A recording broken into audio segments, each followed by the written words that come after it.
Au nom de Jésus-Christ. Selon le livre des actes.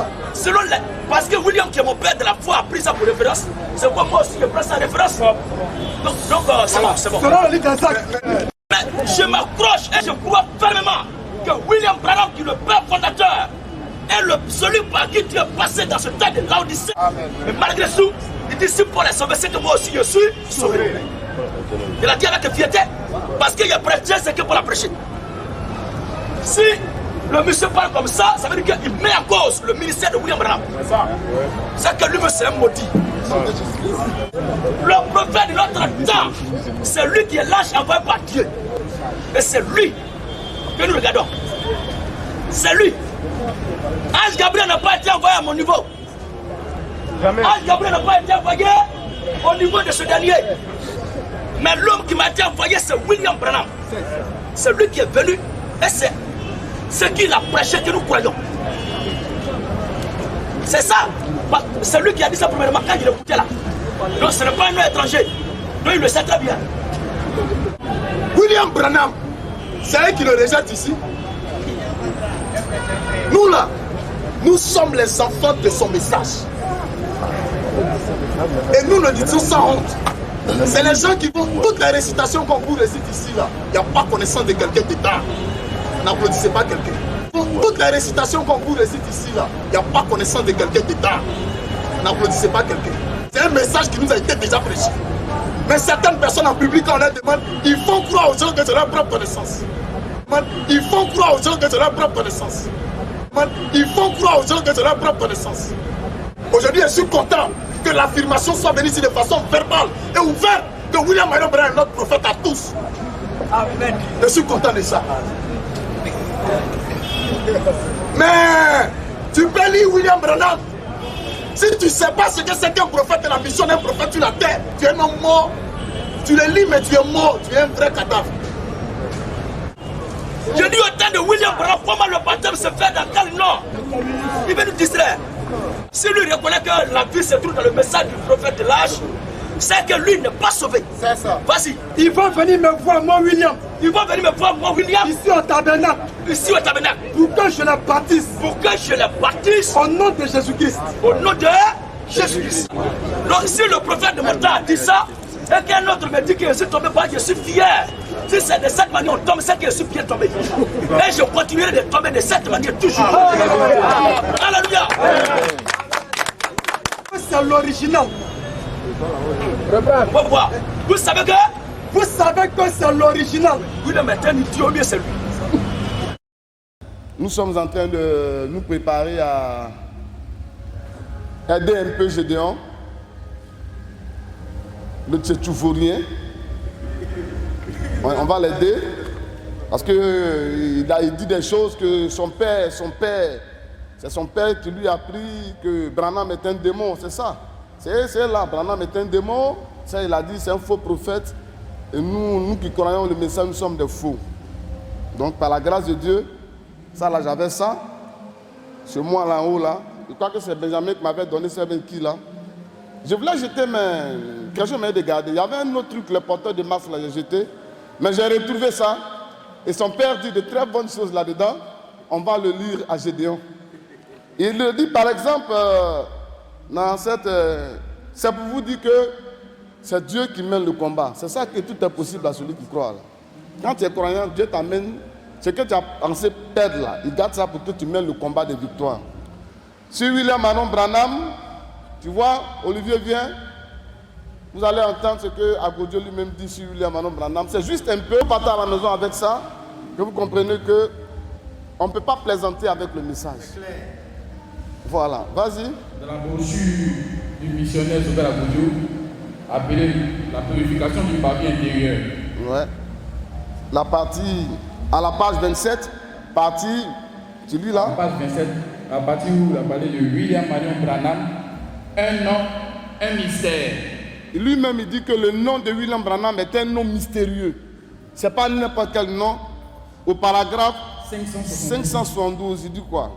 Il y a des choses au-delà du rideau qui sont destinées à l'Église de Dieu et que les croyants de la fin des temps doivent connaître.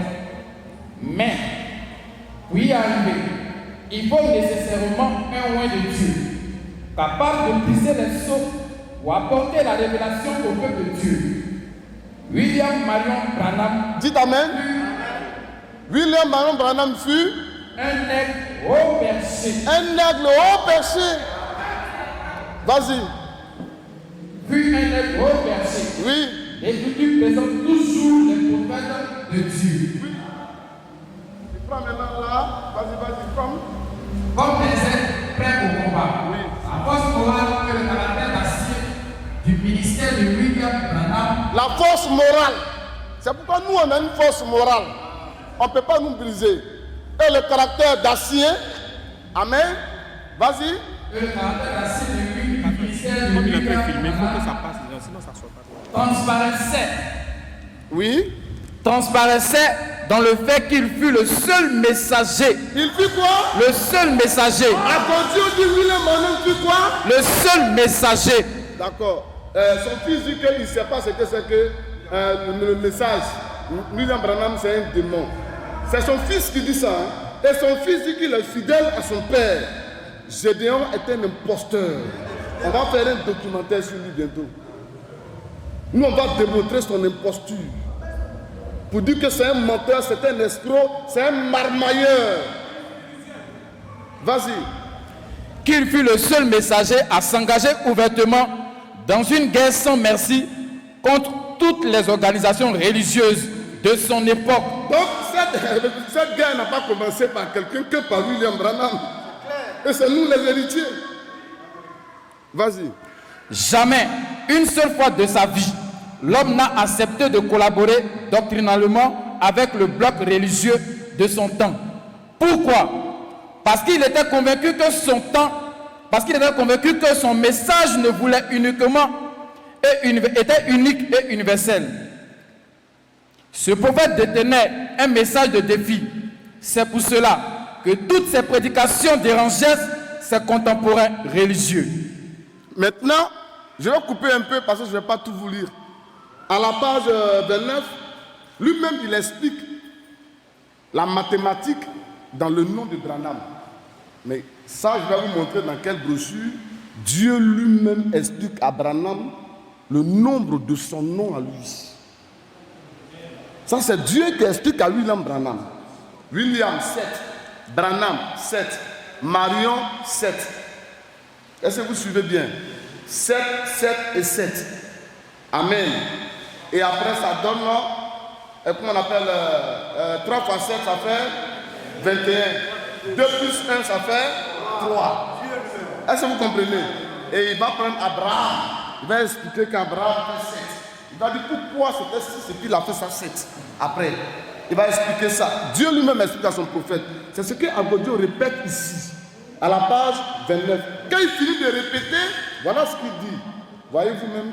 Page 29, paragraphe 620. Oui. Gédéon, c'est un fou. Et ceux qui le suivent là, ils sont zombélisés, comme le frère a dit. Paragraphe 620. Ouais. Ce qui montre clairement que c'est le ministère de cet ange. Oui. Je réponds s'il vous plaît. Oui. Ce qui montre clairement. Quand il a fini de décortiquer les 7 lettres expliquées, lui-même, Jobel Agodio dit, ça montre clairement, vas-y.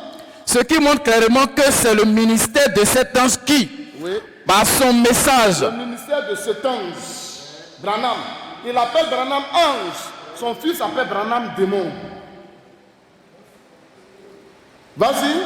Ce ministère de cet ange qui, oui, par son message, devait achever l'œuvre de Dieu. Dites amen. Qu'est-ce qui devait achever l'œuvre de Dieu? L'œuvre de Jobel? L'œuvre de Gédéon? Qu'est-ce qui devait achever l'œuvre de Dieu? Le message de qui? C'est pas fini. Vas-y. Remarquez que son premier nom fait 7 lettres. Le deuxième fait 7 lettres. Et le troisième fait 7 lettres. Jobel Agodio respecte William Branham. Il n'a jamais dénigré lui qu'à sa mort. Mais son fils vient et puis dit que lui, il connaît son père mieux que nous. C'est faux. Il ne connaît pas son père mieux que nous. Et puis je vais vous dire quelque chose. Ce gars-là, il ne connaît pas l'écriture. Bibliquement, le fils ne connaît pas le père mieux que l'épouse. Le fils, là, il est fils de Dieu par la grâce. On est fils de Dieu par la grâce. Mais on est épouse par l'élection. C'est pourquoi on appelle sa femme l'élu de mon cœur. Maintenant, ce que le père doit révéler, le père ne le révèle pas à tous ses fils, mais le père le révèle à sa femme dans la chambre. Donc c'est l'épouse qui connaît mieux. Même si on est tous fils de Dieu, mais dans ce groupe-là, il y a l'église et il y a l'épouse. Vous comprenez? Maintenant, Jésus en tant que fils, je vais l'aider un peu s'il écoute. Il peut dire que Jésus a dit que non, nul ne vient au Père, si ce n'est celui à qui le Fils avait le révélé. Oui, mais c'est parce qu'en ce moment, et le Père et le Fils sont un, parce qu'il y a des choses que le Fils ne connaît pas, que le Père connaît. Et le Fils même a dit que, il dit le Fils ne connaît pas tout. Le Fils connaît les choses selon que le Père, il ne fait rien sans que le Père ne lui révèle. Donc s'il n'a pas su, il va mélanger les choses. Mais on en vient. Parce qu'il a évangélisé à Yopougon. Et il a démontré que le baptême d'eau sauve. Oui, il a démontré que le baptême d'eau sauve. Voici quelqu'un qui, quand il prend un verset, je vous ai dit que quand il prend un verset, il lit en français, et puis il explique. Il est quoi même? Voilà, il lit en français. Est-ce que vous vous souvenez? Je vous ai dit que quand il prend un verset là, il lit en français. Et puis il explique en guéré ou à Yankouba. Quand il vient expliquer. Je dis, il se comporte même chose comme Abdul Majid. Il prend la Bible, il lit, et puis il va expliquer ça comme le Coran. C'est pas possible, vous pensez que c'est faux. Un homme, on lui pose la question, mais il explique que le baptême sauve. Mais il dit que c'est lui qui fait le vrai baptême. Mais si le baptême sauve, pourquoi il dit alors que les oliviers sont perdus? Parce qu'il les a baptisés. Cet homme-là, il ne peut pas faire 10 minutes. C'est trop. C'est trop. Une seule question. C'est trop. Et ce qui est bon, c'est qu'il vient de reconnaître qu'il n'a pas un ministère. Ça, c'est dans son évangélisation du samedi, du 3 juin. Là. Un petit lui a posé la question à son ministère. Quel est ton ministère? Il dit, moi, je n'ai pas. Il dit, pour être honnête, je ne peux pas vous tromper. Il dit, il faut que je sois honnête avec vous. Je suis un simple frère. Donc, qui t'a envoyé? Question, hein? Non, c'est sa bouche qu'il prend pour parler. C'est là. C'est ça. C'est lui-même en chair en os. Le petit là, pour la question, il a répondu à sa bouche. Il dit pour être honnête avec vous. Et puis il ajoute, il ne faudrait pas que je vous blague. Quand tu parles une fois sincère, il dit de toute ma conscience, je te dis que je suis un simple là, mais un simple frère là. Tais-toi. Assois-toi, on va t'enseigner. Tu n'as pas de ministère. Vers la fin, il crie que c'est lui, dans le monde entier, qui est le seul serviteur de Dieu. Il n'y a plus autre serviteur de Dieu en dehors de lui. Bon, maintenant, toi, c'est quel ministère? Tu as dit que tu n'as pas. Vers la fin, tu es le seul serviteur de Dieu. Quand tu as affaire à quelqu'un qui est en train de devenir fou, et que tu comprends qu'il devient fou, il faut commencer à avoir pitié de lui. Parce que j'étais trop prêt pour le limer. Mais après avoir écouté, quelqu'un m'a dit non, il faut avoir compassion. Mais peut-on avoir vraiment laissé un homme qui blasphème? Il doit être récupéré. Mais voilà ce que son papa dit. Il faut que vous partez avec ça. Pour que vous compreniez qu'il y a un fou qui est dans les rues.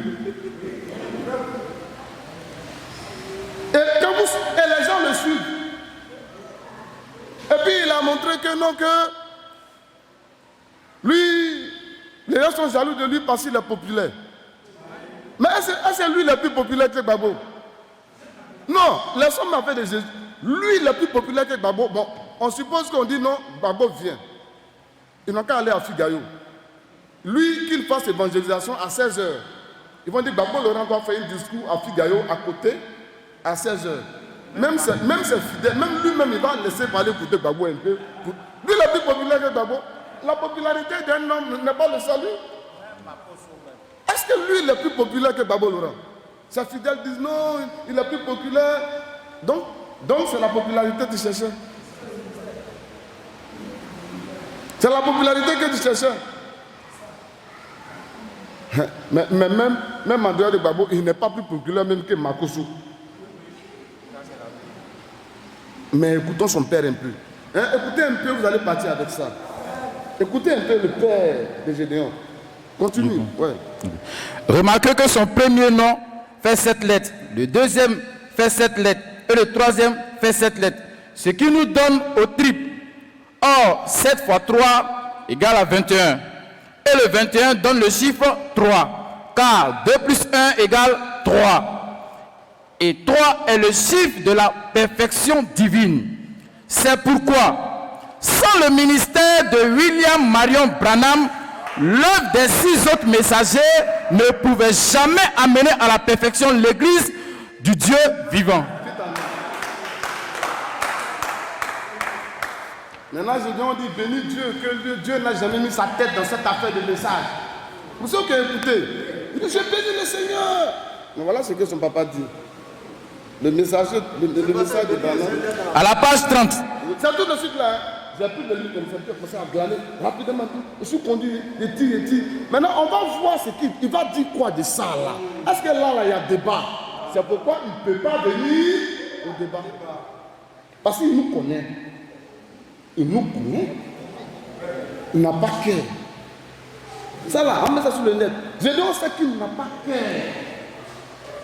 Non, venez me trouver ici. Qui a fait les là-bas? Les bandits qui sont autour là. C'est des hommes là. Faut lire. À la page 30, paragraphe 657. Voilà. Le message de William Branham a pour vocation d'amener les véritables croyants, les véritables croyants, les véritables croyants, les véritables croyants, les véritables croyants, les véritables croyants, les véritables croyants, a pour vocation d'amener les véritables croyants de cet âge à la maturité spirituelle. Dites amen. Attends, c'est petit. Son témoignage même de Branham.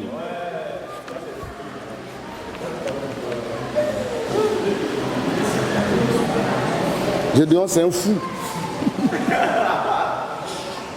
Voilà. William Branham commence lui-même. Gédéon ne comprend pas son père. Son père condamne les branhamistes. Mais il bénit ceux qui croient correctement au message de Branham. Amen. Est-ce que lui-même, il dit qu'il connaît bien son papa, il connaissait bien son papa? Non, il ne connaît pas bien son papa. Mais comment il dit qu'il connaît bien son père? Il ne connaît pas bien. Et puis c'est moi qui suis en train de montrer au monde entier que son père est mieux que lui. Et lui, il montre au monde entier que son père est un ingrat. Parce qu'il est en train de se fouvoyer. Il est en train de montrer que son père ne sait pas ce qu'il dit. On va prendre ça aussi. Parce qu'il a dit qu'il a toujours respecté, qu'il n'a jamais contredit. Hein? C'est intéressant ce gars-là. Vas-y mon frère, dis là. Avant tout propos, tu dis, concernant où il condamne à bas le branhamisme. Et puis tu prends maintenant ici, paragraphe 24, tu dis quoi? Et nous tous on maudit tous sur le branhamisme. Donc Gédéon ne comprend pas son papa. William Branham même maudit les branhamistes. Branham lui-même il maudit les branhamistes. Branham lui-même, il a dit que ce que vous faites là c'est du fanatisme. Amen. Maintenant son père vient de dire que le ministère de Branham conduit les vrais croyants. À quoi? À la maturité. Donc quand tu n'es pas dedans là, tu ne peux pas aller à la maturité spirituelle. Vas-y. Okay. Dans la brochure, la purification du pavé intérieur, titre, à bas les branhamistes. À la page 4, paragraphe 24. Avant tout propos. Son père dit, avant tout propos. Je voudrais que l'on sache. Je voudrais que l'on sache. Que je crois. Que lui croit. Avec la plus grande fermeté. Dites amen. Il croit avec la plus grande fermeté. Que William Branham était le prophète Élie dont a parlé l'écriture dans Malachie 4, versets 5 à 6. Bon. Ça là c'est rien. Il y a quelque chose qu'il a dit encore sur Branham. Bon, est-ce que Gédéon, même si vous buvez l'eau par vos narines, sa popularité peut nous faire quoi? Un fou comme ça? On leur a dit non, ils sont jaloux. Et ça, pasteur Zorobabel a répondu. Il dit, nous, notre église est en pleine ville. Il dit, c'est à côté du plateau. Et à côté du port, l'aéroport. C'est à 3 étages, climatisés. Toi, tu es à Bobo Avocatier, vers dépôt 49. Et puis les gens vont être jaloux de toi. Ah! Mais attends, pourquoi les gens raisonnent comme ça? Et puis, c'est pas jolie église ni popularité. Est-ce que lui, Gédéon, il a plus de membres que les catholiques? Il a plus de membres que l'église catholique est dans son quartier? Il faut qu'on arrête ça. Le problème est simple. Tu as crié que nous sommes des démons. Nous, on dit viens au départ. Le problème est simple. Tu n'as pas besoin d'insulter les gens. Est-ce que Gédéon a besoin d'insulter les gens? Oh non, hein? Marco a gros ventre, Marc est asthmatique. Est-ce que ça, c'est un point de doctrine?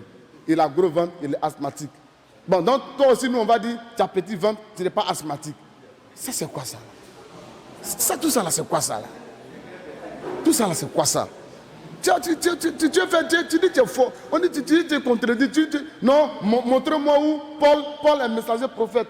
Mais on va faire une vidéo où c'est sa propre bouche. Sa bouche même. Lui-même, il prend et puis il explique que Paul est messager prophète. Et lui-même, Gédéon dit de sa propre bouche que celui qui ne croit pas comme ça vient du diable. Donc, bon, je n'arrive pas à comprendre. Et même dans le classement d'ici, ce n'est pas nous qui avons dit.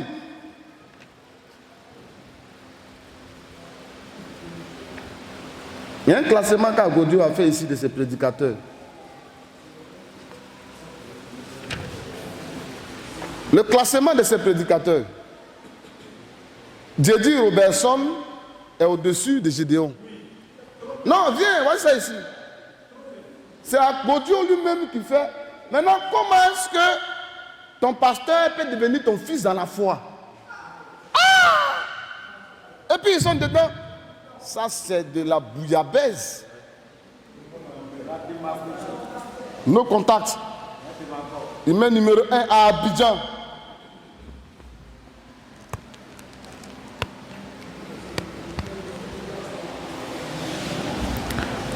Ok, je peux construire. Numéro 1. Nos contacts. Numéro 1, Assemblée d'Abidjan.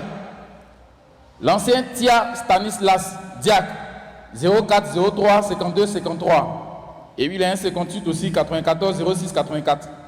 L'ancien Félicien Yao Diak. 59 46 56 80.